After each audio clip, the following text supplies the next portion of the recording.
Thanks again for coming in today. So before we jump into anything, I just want to check in about your abnormal pap smear that we did a few weeks ago. I saw in your chart that you decided not to go forward with the colposcopy that we recommended. Is it okay if we talk about it a bit? Yeah, I guess so. I'd really like to understand your thoughts. Can you tell me more about what made you decide to hold off on the colposcopy?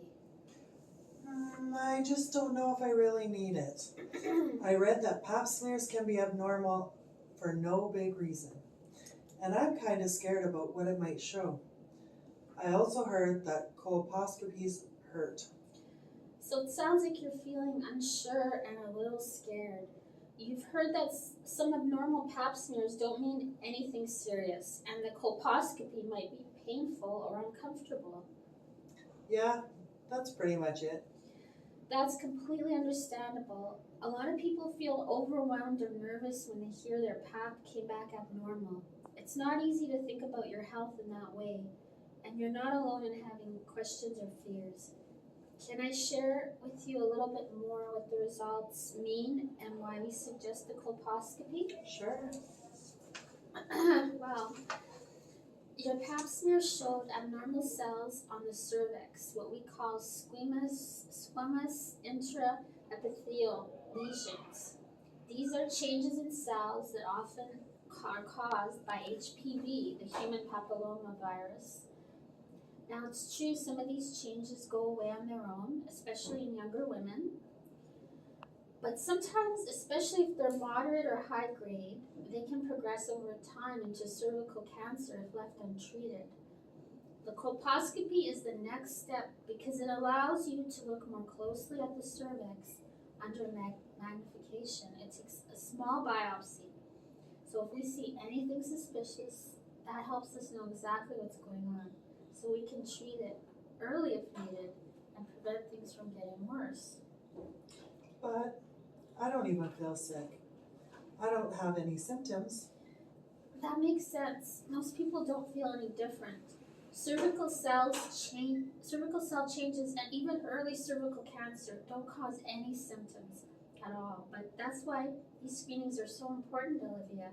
They catch problems before they become dangerous. If we wait till the symptoms show up, the condition might already be much more advanced and harder to treat.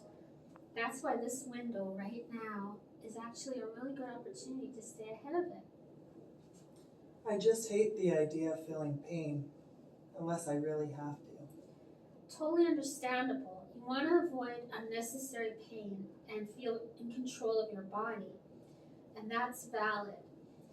The colposcopy itself is short, about 10 to 15 minutes. You'll be awake and we'll explain everything step by step. So some people feel cramping similar to a period, but it's usually not severe. And you don't have to go through it alone. We can talk through pain management, have a nurse in the room, or schedule it with someone you feel comfortable with. You get to make the choices. We're just here to support you. So I just want to ask you, on a scale of 1 to 10, Olivia, how important do you think it is to follow up with the colposcopy now that I've given you that information? Maybe a 6 or 7? That's good to hear. What makes it a 6 or 7 and not a 2? Because I know it could be serious, and I don't want to regret it in the long term. That shows a lot of insight. You're thinking about your future health, and that tells me you care about taking care of yourself. Even if this part feels scary, it shows courage. You're facing a hard decision instead of avoiding it. Would it be okay if I shared with you what typically happens if someone doesn't follow up? Yeah, sure.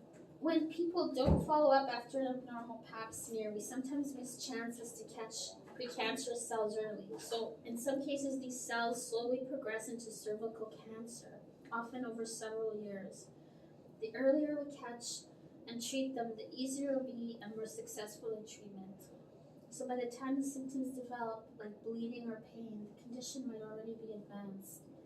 So the good news is with early action, we can often treat the issue quickly with much less risk. So in fact, Cervical cancer is one of the most preventable cancers when we follow up early. So, but I just want to also let you know that you're in charge of your health, and my job is to give you the clearest information possible and support. We can schedule a colposcopy or even just a consult with the colposcopy nurse first, no pressure. Just a conversation. How would you feel like, what would be the best step for you, the best next step? Maybe talking to the nurse would help. That's a really smart choice, and it's okay to take this one step at a time. We'll schedule that for you, and you can ask all the questions. No decisions have to be made on that day unless you're ready.